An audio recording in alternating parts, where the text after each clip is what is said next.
මහා බ්‍රහ්මයාට දඬුවම් කළ කතරගම දෙවියන්. පුරාණ කතාවලට අනුව ලෝකයේම වූ මහා බ්‍රහ්මයාට තමන් ගැන තිබුණේ මහත් වූ ආඩම්බරයක්.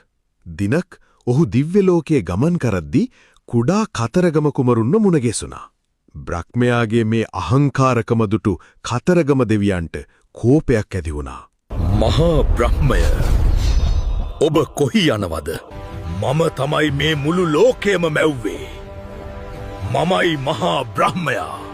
තම බලය ගැන පුරසාරම් දොඩමින් බ්‍රහ්මයා පිළිතුරු දුන්නා. එවිට කතරගම කුමරුන් ඔහුගෙන් එක් අපූරු ප්‍රශ්නයක් ඇසුවා. එසේනම් ඕම්කාරයේ සැබෑ තේරුම මට කියන්න. සකල ලෝකයම මැවූ බ්‍රහ්මයාට මේ ප්‍රශ්නෙට උත්තරයක් තිබුණේ නෑ. තමන්ගේ යුතුයකමවත් නොදත් බ්‍රහ්මයා ගැන කතරගම දෙවියන්